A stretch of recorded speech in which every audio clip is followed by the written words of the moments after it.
Hi, and welcome to the SharpRank Pro interview series. Each week, we will highlight a Sharp listed on our site and cover topics at the intersection of sports and gambling. Enjoy. This week, we welcome Case Keefer from the Las Vegas Sun. Let's do this.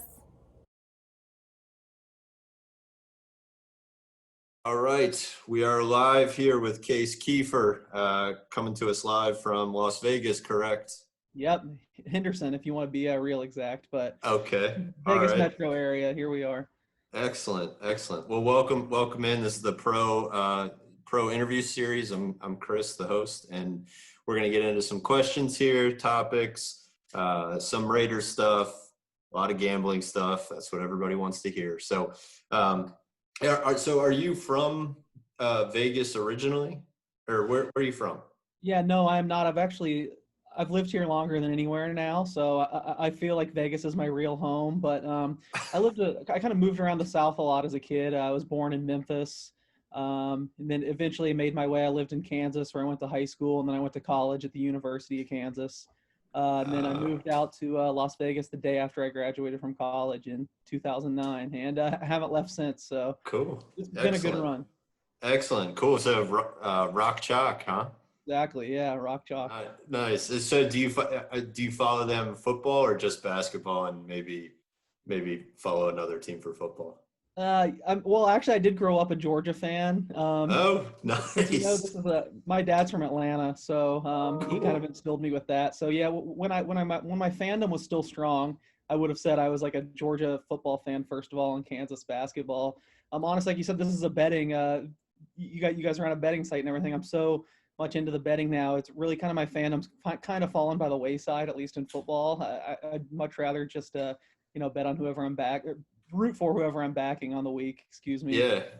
But I guess the only reason to be a fan of Kansas football is for the laughs. But hey, they were really good when I was there. I covered the Orange Bowl team and Yeah. kind of the Mark Mangino era. So it's been all downhill since I left. I'll take credit, I guess. Yeah. You left. They brought Les Miles in, and now they can't win a game. So it's safe to say you are better for Kansas football than Les Miles.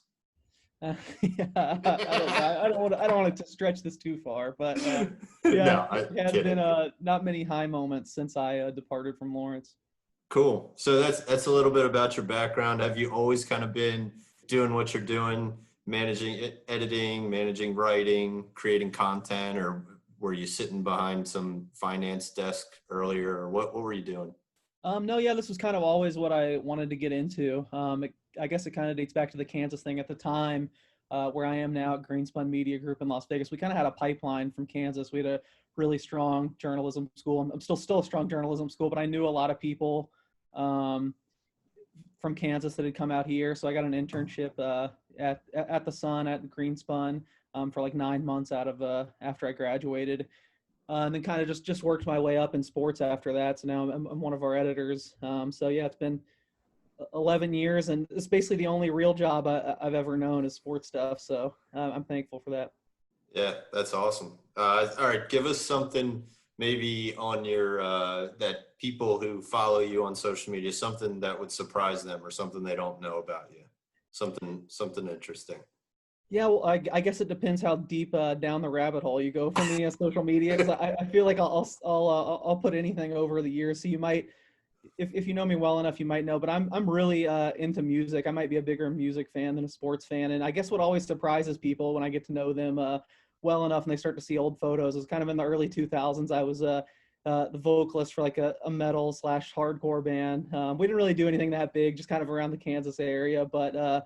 Get out Good of times, here. and if you search long enough, you can see those photos, and everyone's like, "You're so mild mannered. I can't believe you did that." But yeah, so there's a little tidbit, I guess. Was it screamo or just heavy metal? What kind?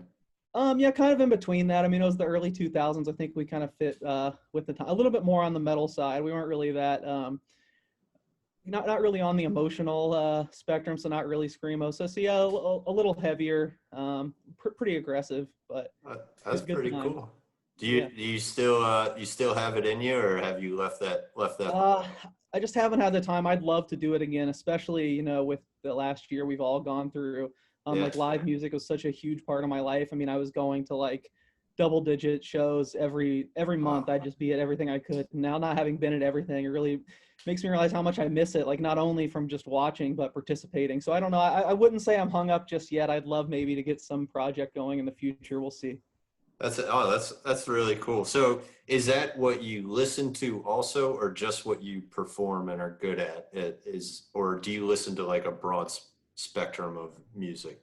Well, I think it's probably like a lot of people in music. Like back then, that was basically all I listened to. You know, you kind of Yeah. find your subculture, your niche, and that was like my thing when I was a teenager, kind of into my early 20s. But I mean, I've really expanded since that. Now I listen to everything. I'm into everything. But I have no talent, so I don't really play anything. I think I can like scream and yell pretty good and write okay lyrically. So if I ever did something else, it would definitely be in the aggressive music realm. Fair enough. Fair enough. Okay, all right. Let's get into some Vegas focused stuff. We'll get into gambling in a sec, but more focus because you cover Las Vegas. The Raiders are there now. How often do you interact with John Gruden? How often are you put in front of him? I'm curious as to like what he's like, because public facing, you get to see him in Hard Knocks or at interviews, but you don't really. I'm imagining that's not the real John Gruden. Maybe it is, but what's he like as a person? Well, it's really hard. I feel like any other year I'd have a much better answer for you, but Yeah, everything's been so at arm's length this year. Like it's weird. I'm covering the Raiders, and I really haven't even met hardly anyone with the teams. Everything's Zoom calls. The NFL, of course, is so strict about who's around. We yeah, used to even be able to go to practice for a while, and we haven't. So I've really only gotten to know him through about like 3 or 4 Zoom calls a week that he's doing with 20 or 30 media members. And I think that character of him is always kind of turned on. There's always points where I think he's like kind of playing up things, or he's kind of a personality. But I don't know. From what I can gather, he seems like a pretty good guy too. I mean, I've definitely covered worse coaches. I don't know. Maybe if we do this again in a year and hopefully we're all vaccinated, I can, I'll have been around him a lot more and have a better answer. But I have no real issues. But I can definitely see that some of what you see, on Hard Knocks and stuff is what you get. cool. And just out of curiosity, as I was thinking about this and as I was kind of prepping for it, I started thinking like he kind of is the face of the franchise. Would you agree or disagree? And I started thinking like, are there any other teams? Because I was like, Belichick's a face, but he always had Tom Brady, and like so the head coach was never really like the face of the franchise. Do you see that with him at all, or is it? Or is Yeah, that? no, I totally agree. I think it wasn't this year, but maybe a couple years going in, like our season preview magazine, I wrote a column about this and how it's kind of an interesting topic and how it kind of plays into anything. It is something that if I was running a team, it might kind of bother me. That might kind of be like, it's strange, but I don't know if it really has that big of an effect. But I would agree with you. I do think he's the face of the franchise. I just don't know how much. I don't know if it's a positive or a negative. I think they look at it as a positive. I think they like having a guy who's so well respected and liked. I mean, from media around the league. I think they really like that, and I don't think it's gotten in the way of him. His work and what he's trying to do on the field. So I think it doesn't really make that big of effect, but I think you're right on that he is the face of the franchise, at least where we are right now. Yeah, it's interesting. I was trying to think if there were any other teams in any sport that really have that same dynamic, and I couldn't quite. Every one that I thought of had like a Kobe Bryant, like Phil Jackson, right? Or like there was always somebody behind him. So I was thinking maybe it's just public facing and me and the rest of the world outside of Vegas just doesn't know who the face of the franchise is. But yeah, no, and even I think a lot of those guys you probably think of have kind of like built their way up to this point. Like Belichick certainly didn't arrive as the face of the franchise, and that's I a don't good know, point. one person that comes to mind for me is Greg Popovich. Now with everyone else That's, kind of gone for the Spurs, but he's another guy it's kind of a product of his success. And not to say that Gruden hasn't had success, but it was kind of as soon as he arrived after a 9-year absence, he was like the guy, which I think is pretty definitely different. Yeah, that's telling, and that's actually to your point of really positive indictment on him and his character that like he can just step right into that role. So I think it's a pretty interesting study. But so you were there, you've been in Vegas since before the Raiders came. So you're there now with them there. What's the difference been? And I know this year's a little screwy, but how's the city taken to the team? Has that fandom transferred with them, or is it kind of like the LA Chargers, where, like, not to badmouth the LA Chargers, but like it's a transient city, and they're not really that city's team. Yeah. So Probably somewhere in between the Chargers example and like the traditional. I mean, it'll be easier to tell obviously when the stadium's full and we can tell. And a lot of people, I think, are actually against the Raiders here, as they don't like all the public money that was used to finance the stadium.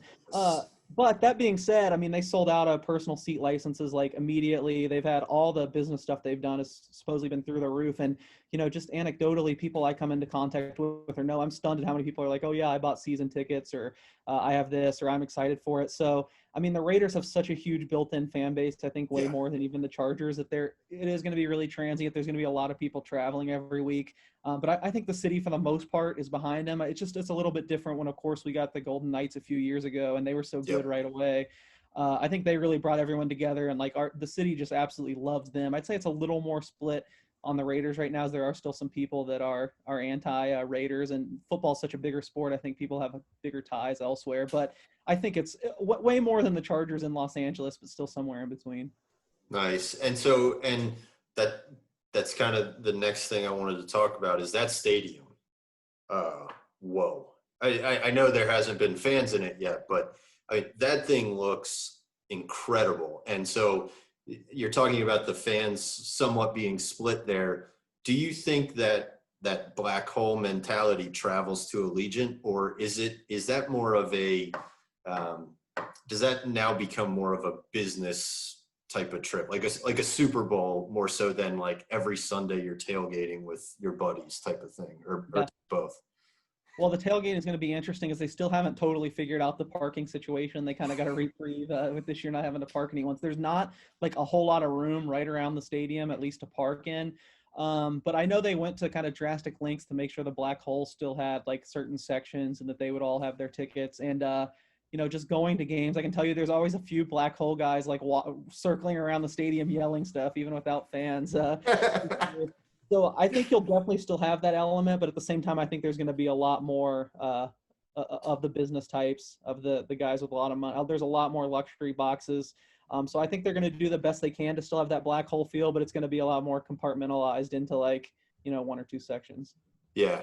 And that's kind of my thought process too. Like when Jerry Jones opened that stadium down in Dallas, it was like, and very similar, historic franchises, historic fan bases as well, as far as reach. And it just kind of changed things, at least for me, from who was in the stadium, who was actually, buying the tickets. But it sounds like you guys are going to have a nice mix of getting the best of both worlds. So yeah. Hard for me to compare. I never went up to the Coliseum, but I only have to compare what I saw on TV, but I think it's going to be a little different than that. Good. Okay. Yeah, and the flame, I think the Flame's really cool. So, but I'm a nerd about sports. So I think it's cool. So, all right, let's talk about the team itself. You guys have a very solid core of offensive playmakers, from Henry Ruggs, Josh Jacobs, Darren Waller, some of our teams from Baltimore. So we're very familiar with that guy. He had started to make the transition to tight end as he was getting shipped out. He's incredible, but you guys have a really solid core in that group. So is there a piece, if there was one player or one piece on that offense that you could switch, would it be, and we'll just use the offensive line as one position, would it be that? Would it be the quarterback? Another receiver? What would you pick? What would you switch out? That is a good question. I think I'm a big defender of their offense. I think a lot of people were kind of realizing how good they had been, and then they went into this tank again, and now everyone just thinks they're bad everywhere. But I mean, offense has just not been the problem of this team. They've been terrible on defense. That's not to say you can't upgrade; you always could. But I mean, Derek Carr specifically had been phenomenal for the most part of this year. A lot of people say the receiving core, but I actually think it's been, pretty good too. Nelson Aguilar was a great find. I think they should use Hunter Renfrow more. Yep. Looks like they might have struck out on Henry Ruggs, at least taking him first overall. So maybe a choice could be, kind of upgrading and getting that real number one receiver. And they would probably say this was heresy because they always say their offensive line is the best of the NFL, but I'm very suspicious in that. I think this, the offensive line's gotten a little bit older this year. I think it's regressed a little bit. They've had a lot of injuries. Yep. I think they kind of need a little bit of a youth movement on the offensive line. They have a great center, but Trent Brown, they're way overpaying. He's missed most of the year. So maybe Colton Miller's been really good, their left tackle. But I think if you're looking like one or two players to stick in, maybe if you could get like a stud right tackle or still a number one receiver. But I think they have bigger issues than offense. Honestly, I think they should pay attention elsewhere than offense. They've been, for the most part, very good on that side of the ball. Yeah, ever since Mac went out of town, it's the defense is just different. It just has a different feel to it. It's not attacking.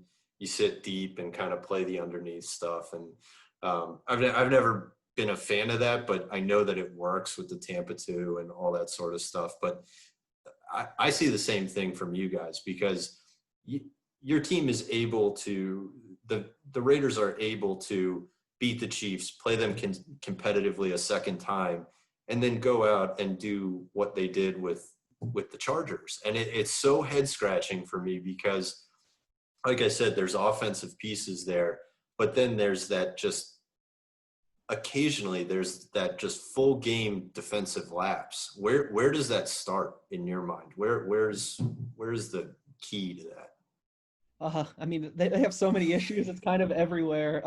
Yeah.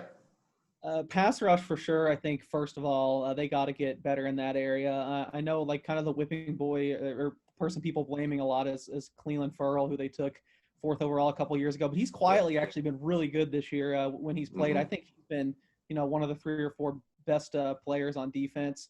They put a lot of more money into Carl Nassib in the offseason. Didn't really work out. I think they just got to get someone that can get more consistent pressure, maybe from the edge. I mean, Furl's actually been even better when he's lined up on the inside. And then the secondary is just a complete disaster.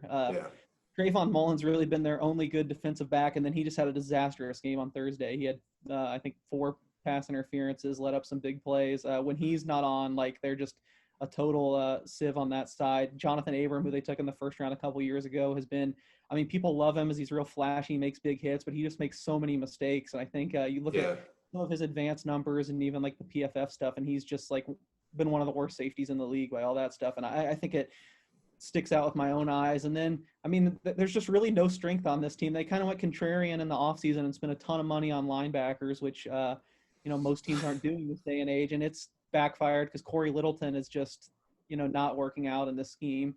He's really struggled. They actually hit on Kwiatkowski, who they got from the Bears. He's been great, but I mean, how far can having one great middle linebacker is not going to take you that far in the NFL.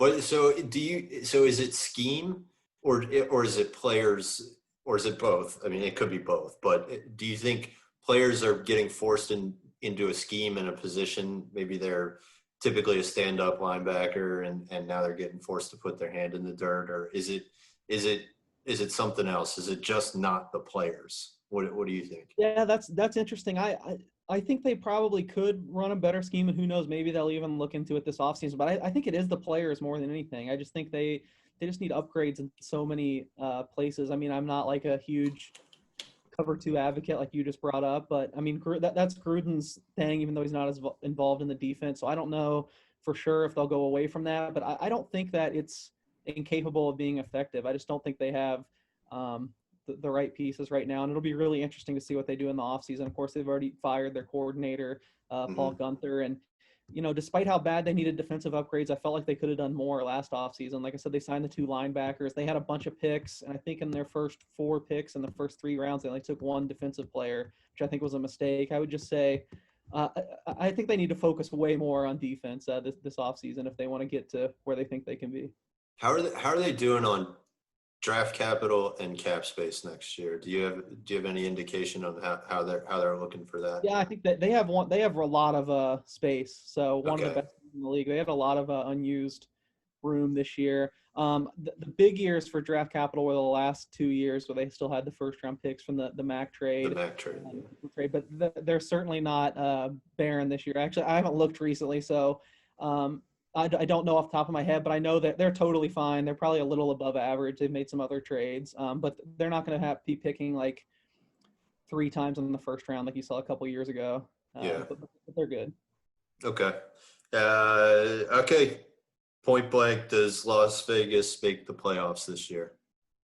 No chance. Not now. No. Maybe if they win the Chargers game, but you look at like some of the percentages now, which I was doing as I was writing some stuff today. I mean, I saw like they're 0.4%, 0.5%, and I think they pretty much need the Ravens to lose both games, and they need to beat the Dolphins and have the Dolphins lose Week 17. I don't see it happening at all. So I would be absolutely shocked. Okay. All right. Fair enough. Okay. That should answer everyone's Las Vegas questions. So let's get into the gambling section, the meat and potatoes of this thing. First one, this kind of is a tie to Las Vegas, but as the tide continues to turn and states continue to legalize sports gambling, do you foresee at all Las Vegas losing that crown as being the king when it comes to gambling in general? Is mobile gambling or sports legalization going to be a concern for Las Vegas? Yeah, man, it's such a big question. I've done so many stories on it through the years, and I think just talking to so many bookmakers and sportsbook directors, I kind of have to cede to them, and I think they make a compelling case that it's not really going to make a huge difference. And they've always been number one, beating the chest, like this should be legal everywhere. They were really at the forefront of it. And kind of the example they give is just like, just because there's theme parks springing up like everywhere in America doesn't mean people still don't want to go to Disney World. Like this is still always going to kind of be the mecca of gambling. So I think even if people that are just getting into sports betting now, I think it's 18 states now. If they're just betting now, I still think you want maybe to come to the place where it's really based and it's really still kind of runs the town. And I think a big thing that helps with that is the actual physical sports book products, which a lot of them here are still, I think, way better than you find everywhere else, especially now with Circa opening the largest sports book in the world a couple months ago, and the Westgate's constantly renovating. I think they're always, it might take a little bit more pivoting into, making your product attractive from a viewing perspective, because people are going to be able to bet elsewhere. But people a lot smarter than me aren't worried about it. So I think I'd probably say they're right. All right, everybody calm down. You can still book bachelor parties if you need to. So, and take in a Raiders game. That's interesting. And I've always had, it's always been a discussion on our team about legalization and how much business sports books take away from old school bookies. And my argument there is very little, because I don't have to pay a bookie up front to make a bet. You know what I'm saying? I can, provided I have a decent bookie, I can run on credit rather than having to go up to a ticket counter, lay my money down, and then collecting or not collecting. So I think it's interesting. And I kind of, as I was thinking about this and thinking about Las Vegas and what's interesting about it is, a city like Detroit got crushed because they were so concentrated in the automotive industry. I think the inverse could happen to Las Vegas because of the concentration and the proliferation of gambling coming out. Do you see kind of a golden age of Vegas coming ahead? Any thoughts on that? I certainly hope so. I mean, it worries me. We've been so hit by this recession and the pandemic and everything. I know everywhere has, but I think especially Vegas. A lot of people are optimistic, and it's funny you use the words golden age. I think that's even been in some of Circa who I've already mentioned some of their materials. They're saying, this is the golden age of sports betting, and they're doing everything they can to be at the forefront of it. And I think they've done a good job with, a lot of their things they're running, two-way markets, low synthetic hold percentages. So I think there are a lot of reasons to be optimistic. We're just kind of in a holding pattern right now, but I certainly hope it goes that way. Okay, cool. Yeah, I imagine those. I don't think I've been out to see those sports books in too long. I bet they are just Taj Mahals at this point. I bet they're beautiful. So, all right, let's talk about you. Let's talk about you. What do you look for when you're picking a game? Is there any sort of metrics, or are you modeling anything, or are you just sheer gut? Just living it. Yeah, definitely not the latter. I'm definitely a numbers guy. Okay. That being said, I can't code, so I'm not modeling on my own. It's something maybe someday. Cool. I don't know, always down the road, but I think I've had a decent edge. Even without it, I do have like some primitive power numbers I use, and then I kind of try to incorporate them with a lot. If you read my column, I don't think there's much secrets. I mean, I try to incorporate a lot of the metrics everyone knows about, DVOA or EPA per play, stuff like that. So I try to use all that stuff to really arrive at the right number. But it's funny, kind of our other editor and one of my best friends here, he's like a lifelong gambler, and he's just like all gut. Like, you got to go with your gut. Like, I am a total 180, like just total numbers guy. And I think I think if you have availability to the right numbers, I mean, that's the long key way to success in sports betting. Yeah, I would agree. As fun as it is to just say bet the over on everything and live through it, it's probably smarter to do a little research first. So yeah, DVOA, all those sorts of stats, those are big numbers, and numbers that are just now kind of becoming public knowledge. They've always been there, but just now kind of getting and people understanding the weight of what those numbers mean. And I still think the general public just doesn't totally understand. They see bigger number, lesser number, and go, oh, perfect, and not really know how to incorporate it too well. But that's my thought. So aside from DVOA, is there anything you're looking at?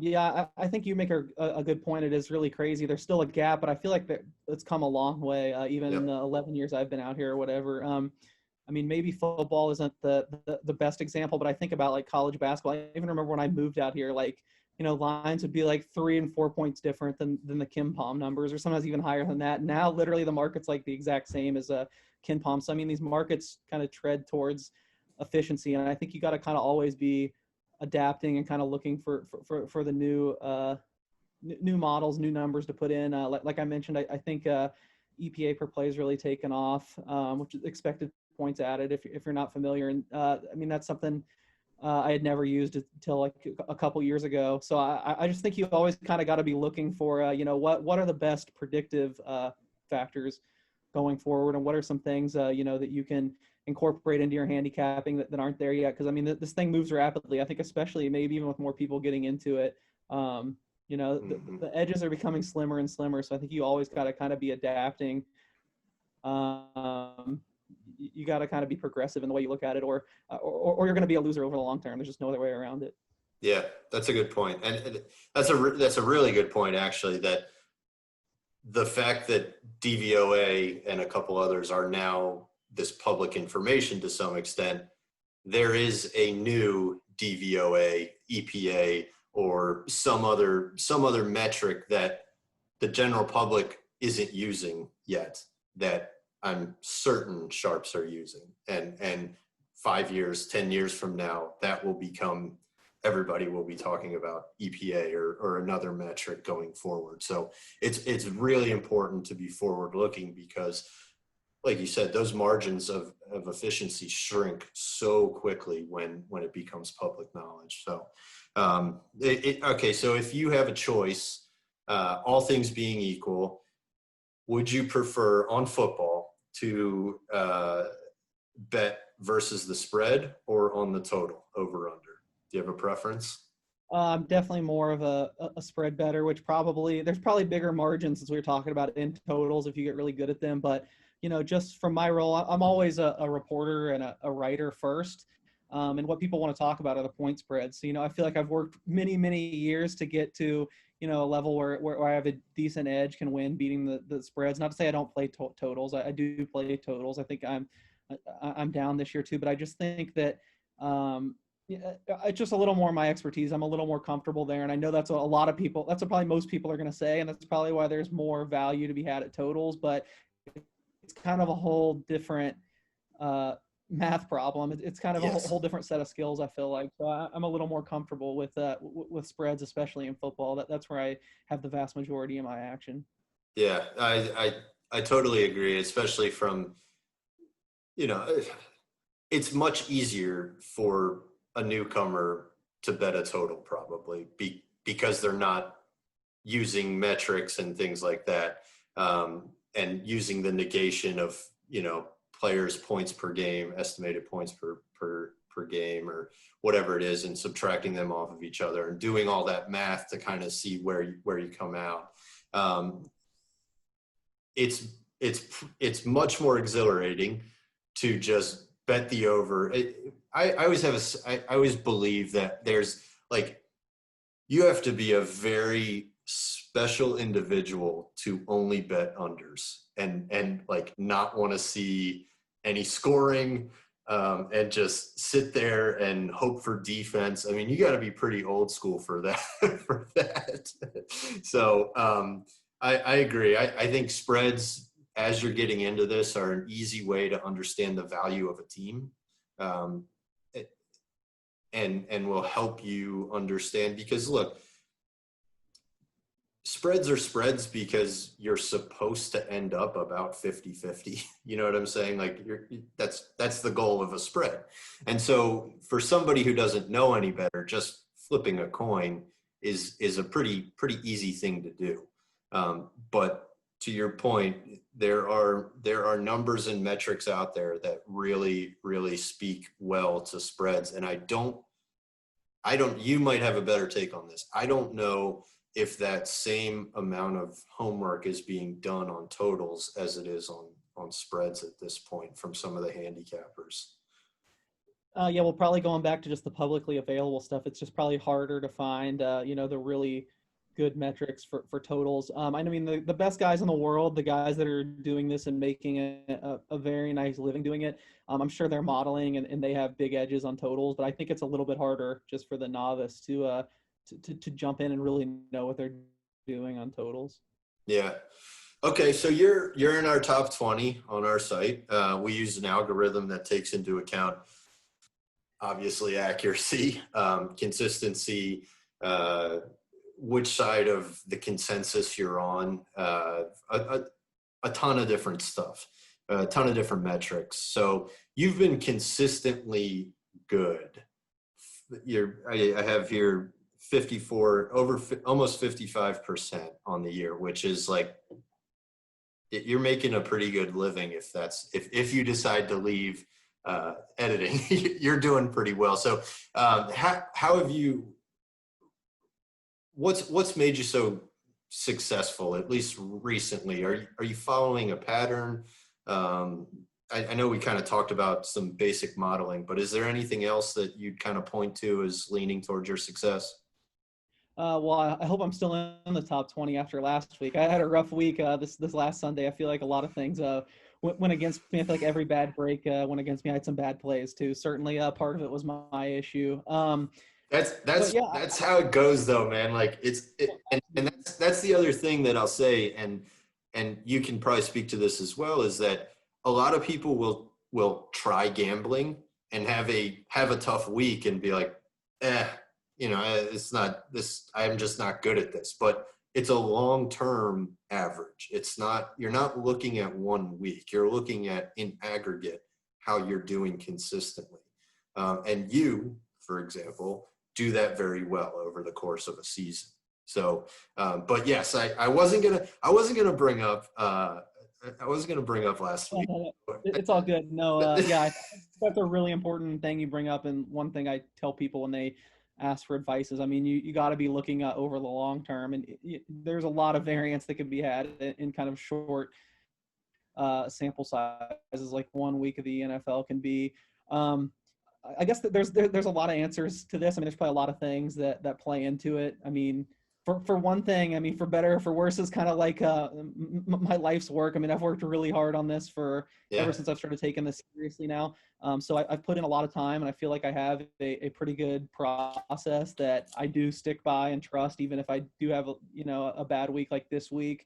But I think another huge thing that might be more noticeable is my column every week runs on Thursday before the first game, picking every NFL game. And that's still early enough in the week where you can see these numbers aren't really hit into shape yet. And, in Las Vegas, I think we have 10 licensed sports books. There's still some numbers that are different places. So I know almost everyone that bets seriously is going to stress this, but I think that kind of my long-term success has a lot to do with it. Is one, you want to bet early.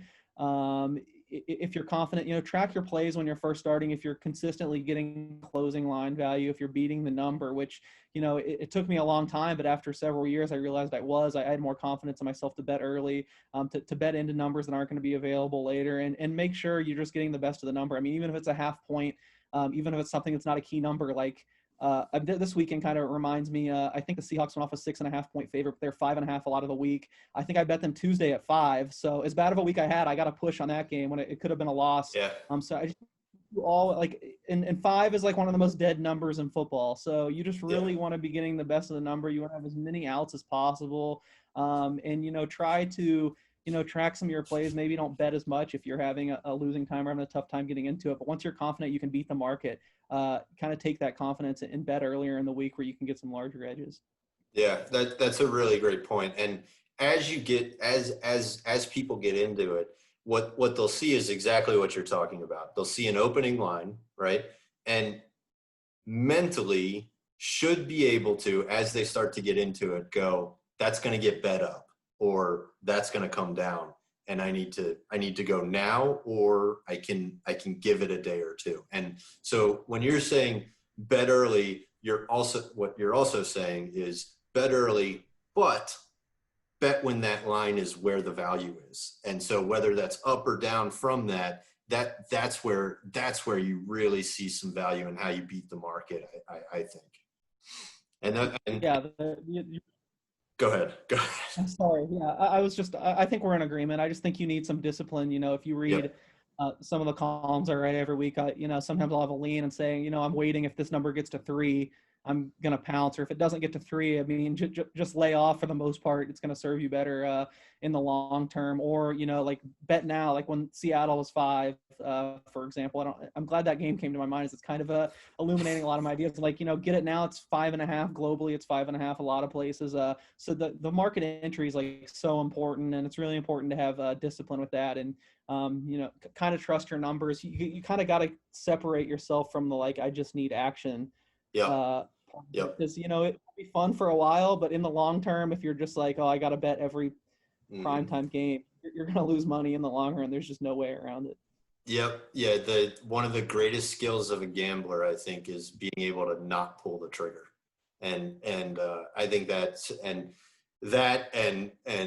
dealing with half point hook beats like a champ, because those sting. Those really sting when those come in, and you have 10.5 and the game ends at 10. For what comes to mind immediately is that Browns-Ravens Monday Night Football game with the safety at the end of the game, and sportsbooks refunding people because they felt so bad that they had 3.5 and a safety as time expires. So. Yeah. That's another one though. Like I had Baltimore at pick in that game. They were a pick 'em early in the week, so that's another one. Getting in early, it's important. And I think like you said, dealing with the emotions and not getting too high or too low is so big, and it's hard for anyone. I mean, even the most seasoned guys are going to succumb to it some. I mean, I certainly do. I think it helps. I played poker a little more seriously before I got really into sports betting, and I mean, poker, it's all magnified. Like the bad beats, I feel like are even worse than sports betting for a lot more money. So, if you do both, use one and apply it to the other. That can help you kind of deal with the swings. Cool. Yeah. So it's interesting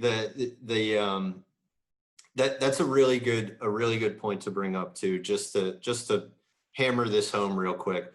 You get Baltimore at a pick, like an even number, right? It closes around 3.5.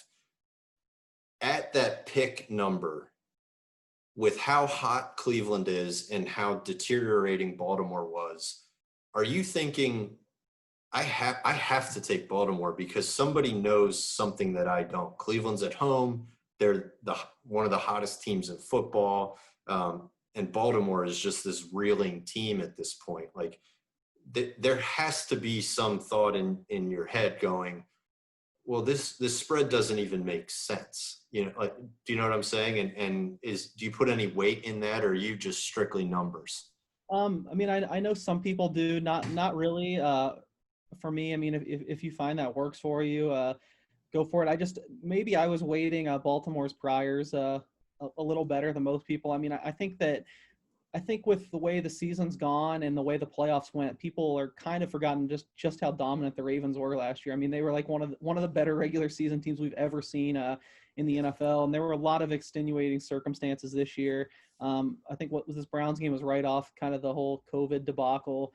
So I guess I just had them weighted. I had them graded a little higher than most people, and Cleveland was kind of on the other end of the spectrum for me. I think they've benefited from a lot of luck. Now it does seem like they're playing really well recently. I think if you wait more for recent, they would be better. But I don't know. I still just had Baltimore a fair bit better than Cleveland. Probably a result of being a little more rigid and not reacting too much to what we'd seen lately. But I mean, clearly, I mean the market moved strongly in that direction too, so I wasn't the only one. Yeah, that's a good point too. I think you see a lot of times, and I call it out in one of our articles a lot, is recency bias or framing bias and overreaction by the public to what I just saw and taking that and translating it to the next game, or what I've seen the past couple weeks and going, of course this is now the case. When in fact, to your point, if you stick to the numbers and you stick to how dominant Baltimore was last year with pretty much the same exact roster, only better, you kind of start to see that an overreaction in that direction. And I know it's kind of a tough example because the market started to push it Baltimore's way, but I think people fall victim to that, and the public can fall victim to the lines moving as a result of that overreaction. Is that it? Would you agree with that, or yeah? Yeah, certainly. I agree with Larson. I mean, there were some bumps in the road too with Baltimore, but I kind of was working under a suspicion a little bit, even based on some of what they said coming into the season, that they peaked kind of early last year and that they weren't really themselves by the end of the year. I think they were kind of taking the Belichickian model, for lack of a better thing, where they were going to kind of tinker with things early, kind of try to get to where they were clicking on all cylinders going into the playoffs. Now, I don't think they ever thought they were going to lose 5 or 6 games or whatever they've lost right now, and I don't think they thought a third of their team was going to get stricken with Yeah.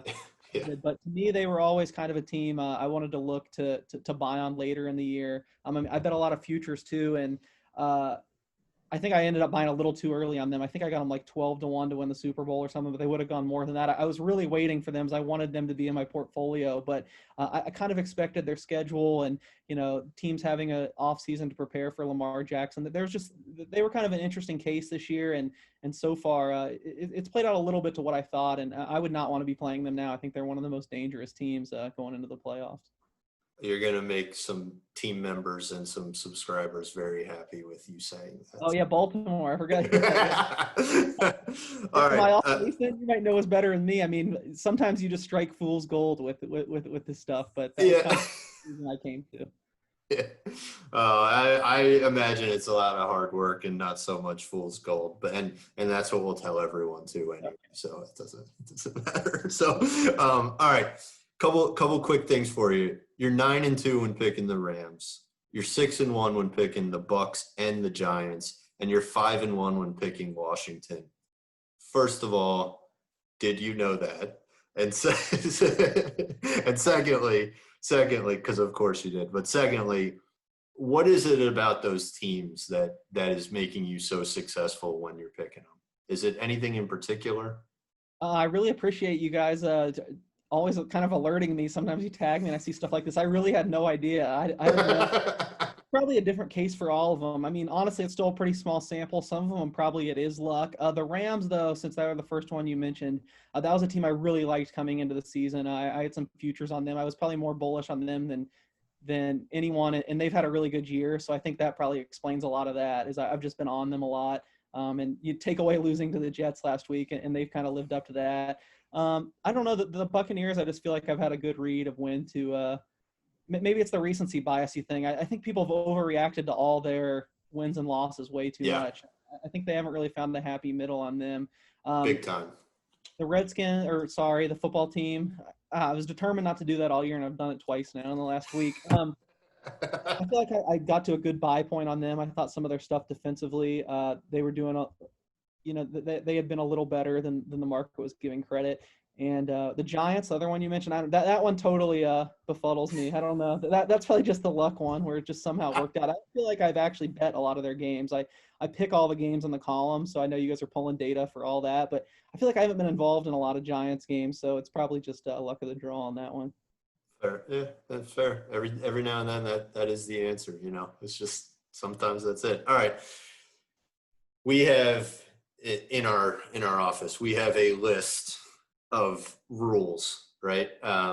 Gambling rules, everything from you don't bet home dogs on senior day in college or you always bet home dogs on senior day in college to you never bet you never bet a man who stands to gain by losing, Adam Gase, right? You never, and to be fair to Adam Gase,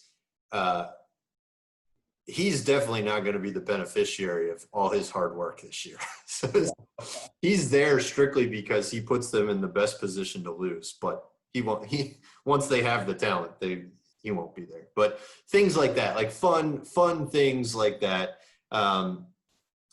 Always bet underdogs before New Year's Eve in college, and then always bet the favorite after.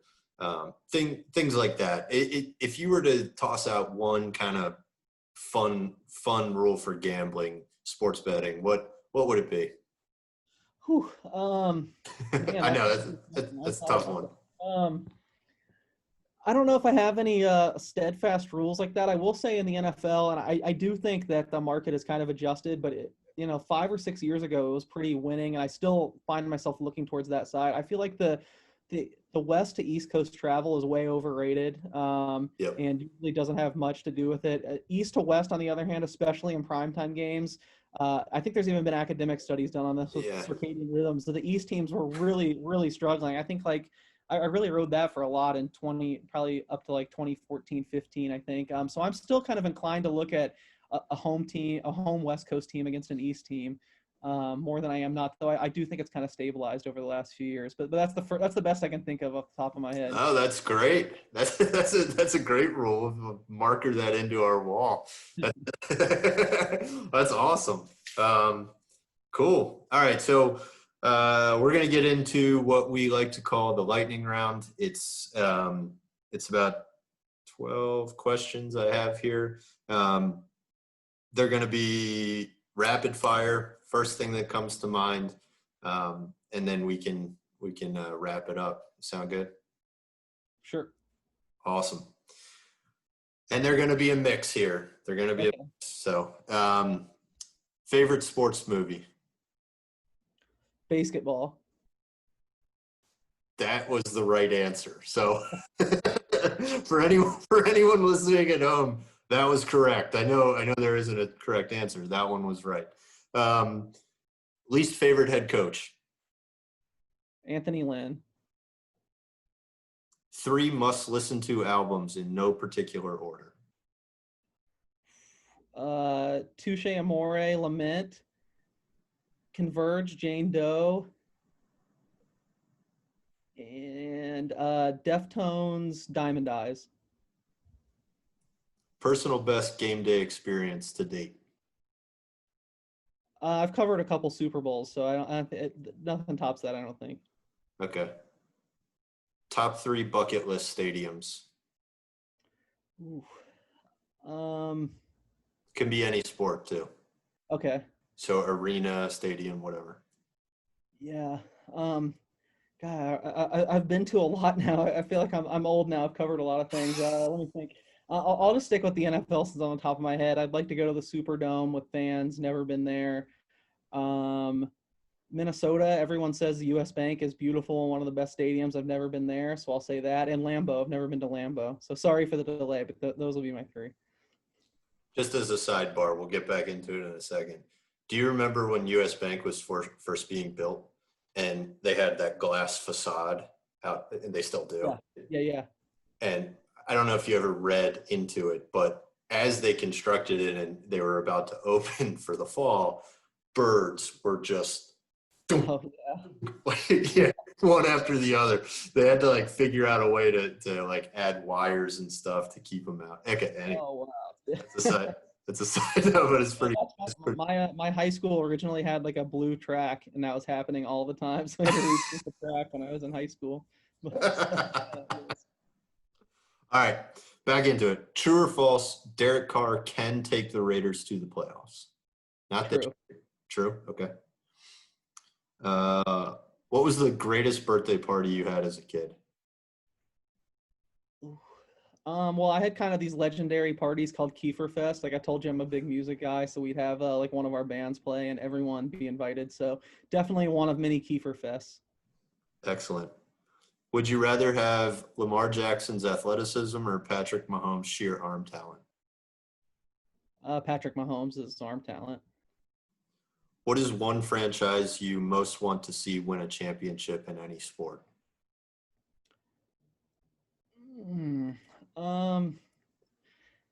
For old time's sake, I'd like to see Georgia win a national championship in football in my lifetime. Go Dogs. Coolest or most laid-back sports figure you've met to date? Ooh, coolest or most laid back?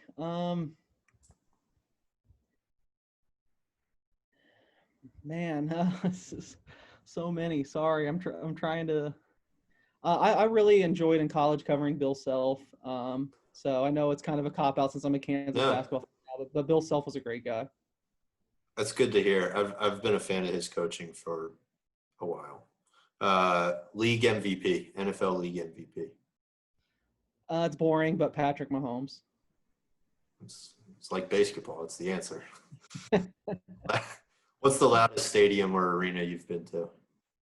I've been to Allegiant on last Thursday, and I'll be there Saturday. Well, sorry, I don't know when this is running, but Allegiant Stadium for basically all the Raiders games this year. That's the loudest? Oh, I thought you said the last. The loudest. No. The loudest. Okay. The loudest. Yeah. I'm going to sound like a homer again, but I have to go Allen Fieldhouse. I feel like nothing. Just the environment. It's kind of small, and it's just crazy loud in there. So I'd say Allen Fieldhouse. And choose one GM to build your franchise around. I'll say Daryl Morey. Even though he's not got the championship, I really believe in Daryl Morey. I like everything he does.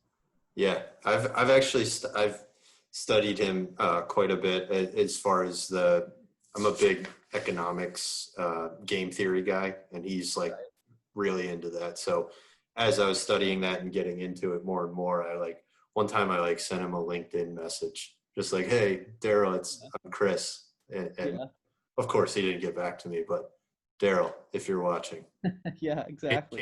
Case wants to build a franchise with you, and I'd like to pick your brain. So, all right, why don't you toss out Twitter handles where people can find that article you've been talking about, and some places where people can find your stuff.